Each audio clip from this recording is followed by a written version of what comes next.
Blind Dog lost all hope. Then this cat became his eyes in a way no one saw coming. On a quiet suburban street, the Anderson family's home stood as a testament to warmth and love. Among its many charms was Charlie, their 12-year-old golden retriever. Charlie wasn't just a pet, he was family. For years, he had been Margaret and Tom Anderson's faithful companion, offering boundless loyalty and joy. Whether chasing butterflies in the summer breeze or napping by the fireplace on cold winter evenings, Charlie's presence had always brought a comforting energy to their home. But time had left its mark on him. Once vibrant and agile, Charlie now moved slower, his muzzle dusted with white. Yet, his tail had never stopped wagging until this spring. It began subtly. Margaret noticed Charlie bumping into furniture more often, his steps hesitant, as if he were unsure of his surroundings. Concern turned to worry as these incidents became frequent. Something's not right with Charlie. Margaret confided to her husband, Tom, one evening as they watched their old friend cautiously navigate the living room, nose almost touching the floor. A visit to the veterinarian brought heartbreaking news: progressive cataracts in both eyes.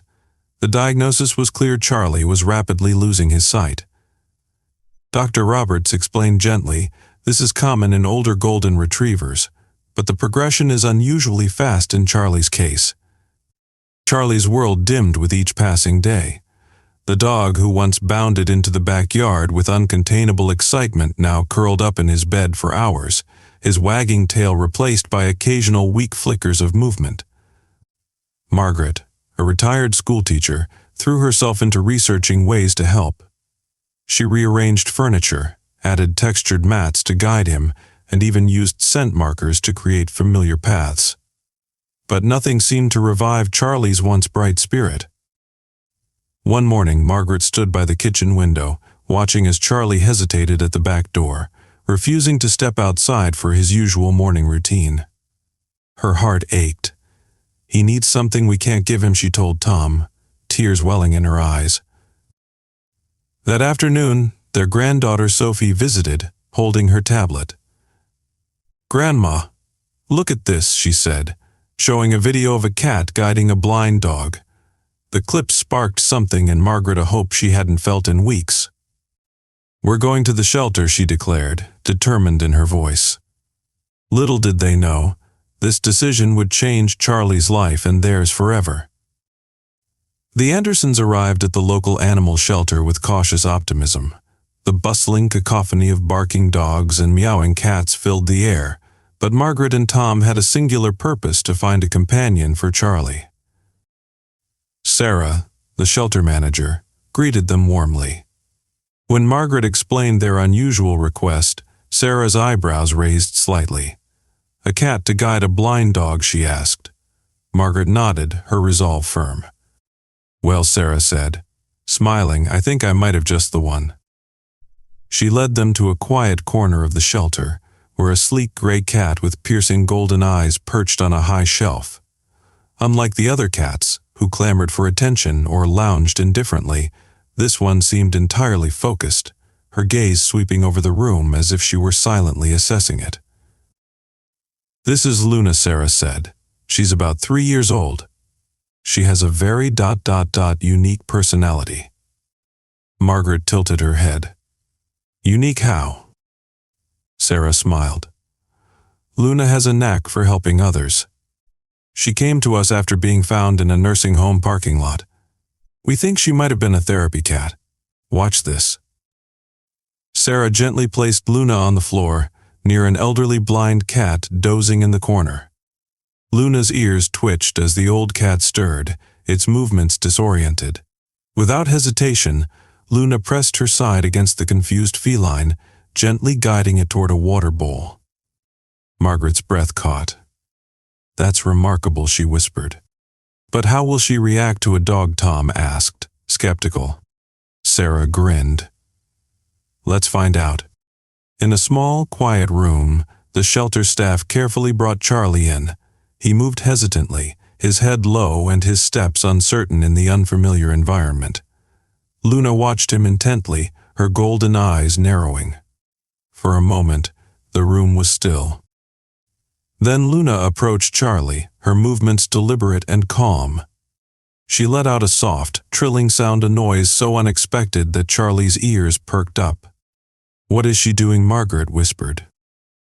Luna moved in a slow figure-8 pattern around Charlie, brushing against his legs lightly. Charlie stiffened at first, his body tense, but gradually he began to relax. His tail gave the faintest wag, the first they'd seen in weeks. And then Luna did something extraordinary. She walked a few steps away, turned, and let out another trill. Charlie's head swiveled toward the sound, and, tentatively, he took a step forward. Luna waited, trilled again, and Charlie followed. "She's showing him," the way Tom said, astonished. It was as though Luna instinctively understood Charlie's needs. Her calm demeanor seemed to reassure him, and by the end of the session he was walking more confidently than he had in weeks. Margaret wiped away a tear. "She's perfect," she said. The first few days at home were an adjustment. The Andersons had prepared everything: a plush cat bed, a new litter box, and climbing posts. But Luna wasn't interested in any of it. Her focus was entirely on Charlie. From the first night, Luna made her intentions clear. Instead of sleeping in her bed, she curled up on the edge of Charlie's cushion by the fireplace. Whenever Charlie stirred, disoriented in the dark, Luna let out her soft trill, guiding him back to a place of calm. By the third morning, Luna had established her own system of signals. Margaret and Tom watched in awe as she orchestrated a simple but stunning routine. Luna walked to Charlie's food bowl, tapped it twice with her paw, then returned to Charlie. She brushed against his side, walked a few steps, and waited. Slowly but surely, Charlie followed her lead, step by step, until he reached his breakfast. "It's like they're dancing," Margaret whispered, not wanting to break the spell of the moment. Luna's guidance extended beyond the house. In the backyard, she would walk slightly ahead of Charlie, stopping at obstacles or changes in the terrain. She developed specific signals. A soft meow meant step up for the porch stairs, while a gentle tap with her paw meant careful obstacle ahead. Her unique trill always meant the same thing: follow me, it's safe. Charlie's confidence began to grow. With Luna by his side, he ventured into areas he'd previously avoided. Neighbors who had once seen a defeated, hesitant dog now watched in amazement as Charlie walked with his head held higher and his tail wagging more frequently. The transformation was undeniable, but Margaret couldn't help noticing small moments of doubt in Charlie. Sometimes, when Luna ventured ahead to investigate something, Charlie would hesitate, unsure of whether to follow. His newfound confidence was fragile, built on a trust that was still growing. One afternoon, Luna's behavior seemed to change. She began disappearing for short periods, returning with her fur slightly ruffled but her demeanor calm. Margaret noticed but dismissed it as normal cat behavior. Charlie, however, appeared to sense something different. He grew more tentative, pausing longer before responding to Luna's signals. Margaret found herself wondering, could a bond like this truly last? Was it possible for a cat and a dog to trust each other so completely, despite their differences? The seeds of doubt were small, but they were there, waiting to grow. It happened on a brisk autumn afternoon, a day that started like any other. Charlie and Luna were in the backyard, navigating their usual path together. Charlie, with Luna's guidance, had grown more confident, and his steps were steadier now. Yet something felt different off. Margaret watched from the kitchen window as Luna suddenly veered off toward the garden shed, her tail flicking with purpose. She disappeared inside, leaving Charlie standing still, his nose twitching in confusion. Margaret furrowed her brow. Luna never strayed far from Charlie's side. Minutes passed, and Luna didn't return. Charlie shifted uneasily, his head tilting as if trying to locate her. He took a tentative step forward, but without Luna's signals he hesitated. He let out a low, confused whine. Margaret stepped outside, her heart heavy with worry. "Luna," she called, scanning the yard. The gray cat finally emerged from the shed, carrying something in her mouth, a small bundle of leaves wrapped around what appeared to be a tiny mouse. Margaret sighed in relief but was puzzled. Luna had always been so focused on Charlie. Why was she suddenly distracted? Over the next few days, Luna's absences became more frequent. She would leave for longer stretches, disappearing into the woods behind the Andersons' home. Charlie began to sense the inconsistency. He'd wait at the back door, hesitant to step outside, his confidence visibly shaken. One afternoon, Charlie followed Luna as she led him around the yard. Halfway through their routine, Luna stopped suddenly, her ears pricking up. Without warning, she darted off into the woods, leaving Charlie behind. Margaret, who had been watching, rushed out to comfort Charlie, who stood frozen, his head drooping low. "It's okay, boy," she murmured, stroking his golden fur. But she couldn't ignore the unease growing in her chest. Later that evening, Margaret found Luna lounging by the fireplace as if nothing had happened. "What's gotten into you?" she murmured, her voice tinged with frustration. Luna stared back, her golden eyes calm but unreadable. The breaking point came one evening when Margaret and Tom returned home after a trip to the market. They found Charlie lying near the back door, trembling. His food bowl was untouched, and his tail lay limp. Margaret knelt beside him, her heart breaking. "Where's Luna?" she asked softly. Tom pointed toward the edge of the yard, where Luna sat, staring into the woods. Something was wrong, and Margaret needed answers. She decided to follow Luna the next day. At dawn, Margaret watched as Luna slipped out of the house and padded toward the woods. Quietly, she followed, keeping a safe distance. Luna moved with purpose, weaving through the underbrush until she reached a small clearing. There, to Margaret's astonishment, Luna approached a tiny creature, a frail, malnourished kitten with matted fur and trembling legs. The kitten mewed weakly as Luna curled around it, gently nudging it toward a pile of leaves. Margaret's hand flew to her mouth. "She's been helping it," she whispered to herself, realization dawning. Luna began cleaning the kitten with deliberate care, her movements soft and maternal. Margaret's heart ached. Luna hadn't been abandoning Charlie, she'd been caring for a creature in desperate need. But how would Charlie react?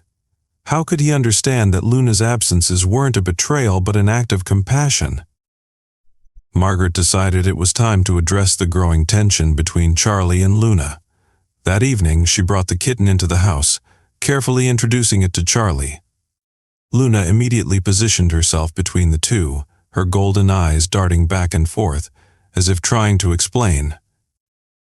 Charlie sniffed the air, his body stiff with uncertainty. The kitten let out a tiny mew, and Charlie's ears twitched. Luna made her signature trilling sound, brushing against Charlie's side, urging him to stay calm. For a tense moment, the room was silent. Then, slowly, Charlie lowered his head, his nose gently nudging the kitten. Margaret held her breath, tears glistening in her eyes as she watched the tension dissolve. Luna's loyalty to Charlie hadn't wavered, but her heart had grown big enough to care for another. In the days that followed, Charlie began to accept the kitten's presence, though not without moments of doubt. Luna worked tirelessly to rebuild his trust. She resumed her role as Charlie's guide, this time with the kitten trailing behind her. One chilly morning, Margaret watched from the window as Luna led Charlie to his favorite spot under the oak tree. The kitten, still small and wobbly, followed close behind. When Charlie hesitated at a bump in the ground, Luna trolled softly, brushing against his side. The kitten imitated her, pressing its tiny body against Charlie's leg. A tentative wag of Charlie's tail broke the stillness, and Margaret felt a swell of hope. Tom stepped beside her, placing a hand on her shoulder. "They're quite the team now," he said with a smile. "They always were," Margaret replied, her voice soft. "Luna just needed to show Charlie that love isn't divided, it multiplies." The betrayal Charlie had felt was replaced by a deeper understanding. Luna had never abandoned him, she had only expanded her circle of care. For Charlie, this realization marked the beginning of a new chapter, one filled with trust, resilience, and the quiet strength of friendship. But the journey wasn't over. Luna had taught Charlie to trust again, and now, together, they were teaching the Anderson family and everyone around them that compassion knows no limits. The first frost of winter painted the Andersons' backyard in shimmering white, but for Charlie, the familiar world had become even more uncertain. The snow masked the paths he had grown accustomed to, and he hesitated at every step. Luna, as always, was by his side. Yet Margaret noticed that something had shifted in Charlie. While he still followed Luna's signals, there was a reluctance in his movements, a lingering doubt.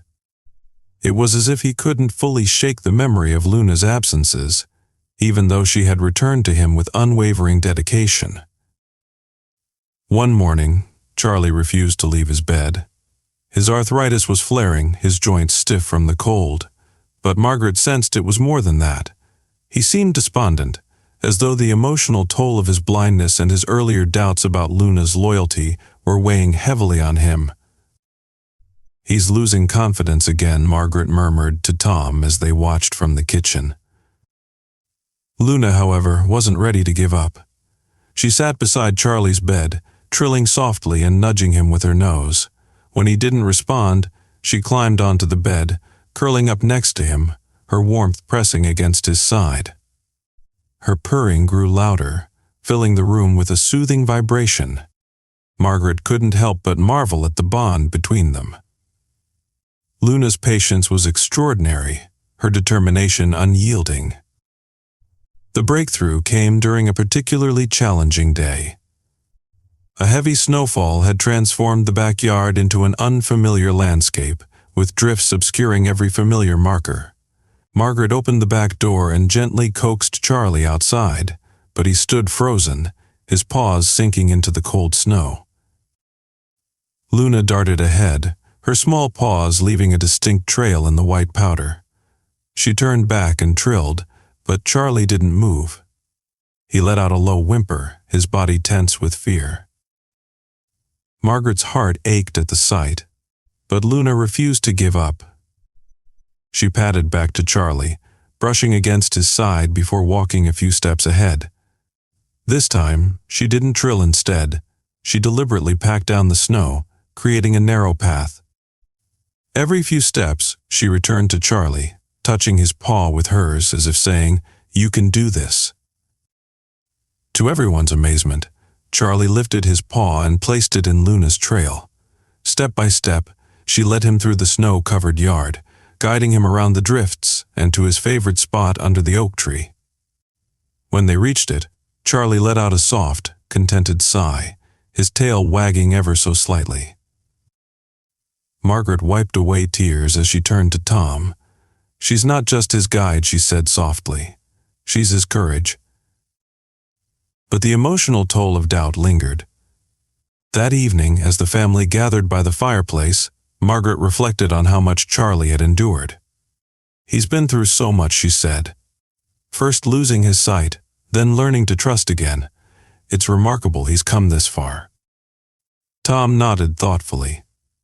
"And Luna's been there for him every step of the way. Even when he doubted her, she never gave up on him." Their conversation was interrupted by a sudden yelp from Charlie. He had stirred from his cushion and bumped into the coffee table, knocking over a stack of magazines. Instantly, Luna sprang into action, trilling softly as she guided him back to his bed. Margaret watched in awe. "She doesn't just help him see," she said. "She helps him believe in himself." The next few weeks brought more challenges. Charlie's arthritis made it difficult for him to move in the mornings, and the shorter days meant he often had to navigate in the dark. Luna, however, adapted to every obstacle. When Charlie struggled to get up, Luna would gently knead his joints with her paws, her purring steady and rhythmic. If he hesitated at the threshold of a room, she would brush against him, her signals reassuring him that it was safe to proceed. But it wasn't just Charlie who was changing. Margaret noticed that Luna, too, seemed more attuned than ever. She had developed new signals, like tapping her tail against Charlie's side to indicate which direction to turn. It was as if their bond had deepened, evolving into a silent language only they could understand. One afternoon, Margaret and Tom invited their neighbors over to watch Luna and Charlie in action. The couple marveled as Luna led Charlie through the yard, stopping at every step or obstacle to ensure he was safe.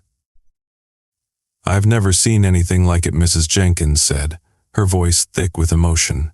"It's like she knows exactly what he needs." But perhaps the most touching moment came later that evening. Charlie had settled by the fireplace, his golden fur glowing in the firelight. Luna curled up beside him, resting her head on his paw. The room was quiet, the only sound the crackling of the fire and the soft hum of Luna's purring. Margaret turned to Tom, her voice barely above a whisper. "I used to think we rescued Luna for Charlie. But maybe ... she's here to teach all of us something." In the stillness of that moment, Margaret reflected on the lessons their journey had taught them. Life was full of challenges, loss, doubt, fear, but it was also full of unexpected blessings.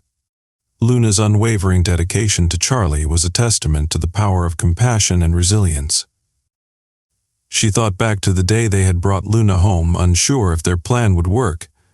They had hoped she would be a guide for Charlie, but she had become so much more. She was his strength, his confidence, his lifeline. And in her own quiet way, Luna had reminded them all that even in the face of adversity, there was always hope. The fallout from their struggles had tested them all, but it had also brought them closer. Charlie had learned to trust again, and Luna had shown that love pure, selfless and unyielding could light even the darkest path.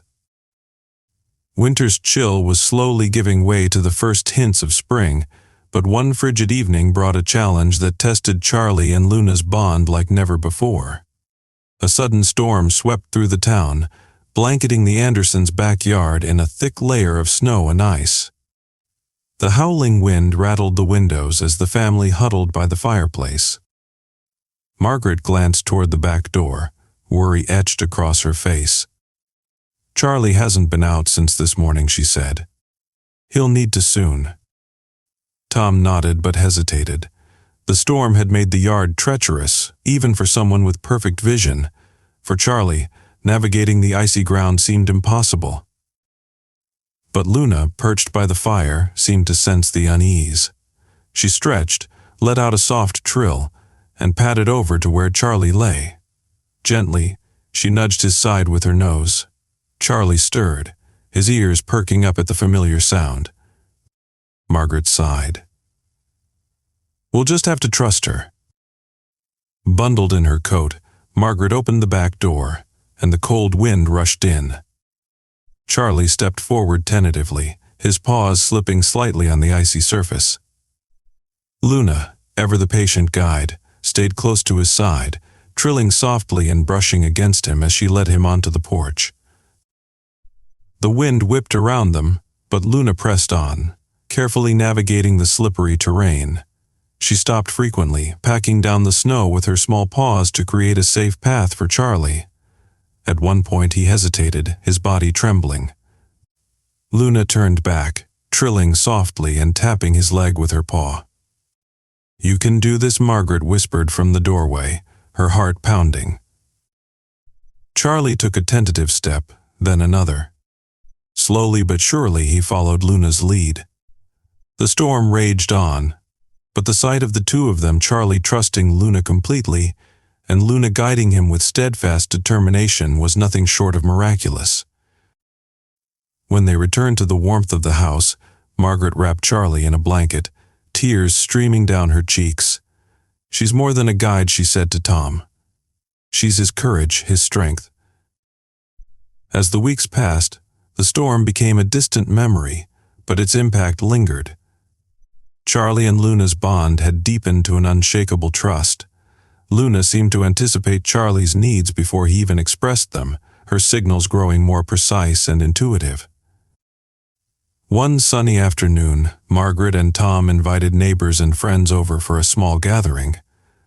They wanted to share the story of Luna and Charlie with the community that had grown to admire them. The highlight of the day came when Luna guided Charlie through an obstacle course that Margaret had set up in the backyard. Each step showcased their remarkable partnership. Luna, thrilled to signal a turn, tapped his paw to indicate a step, and even used her tail to guide him around objects. The crowd erupted in applause, but the moment that left everyone speechless came at the end of the course. Luna stopped beside Charlie, pressing her body against his as if to reassure him. Charlie, with his tail wagging confidently, let out a joyful bark, a sound they hadn't heard in years. "That's what love looks like," Margaret said softly, her voice thick with emotion. In the days that followed, Luna's role as Charlie's guide continued to inspire those around them. Their story reached the local school, where Margaret was invited to speak to a group of children. Standing in the classroom with Luna and Charlie by her side, Margaret shared their journey. "Luna taught us something very important," she said. "Love doesn't see limits. It doesn't stop at obstacles. It finds a way to shine, even in the darkest times." A young boy in the front row raised his hand. "Does that mean we can be like Luna too?" he asked. Margaret smiled. "Yes," she said. "We all have the power to help someone, just like Luna helped Charlie." As spring blossomed, Charlie and Luna's remarkable partnership continued to touch lives. Though Charlie's steps had slowed with age, his spirit had never been brighter.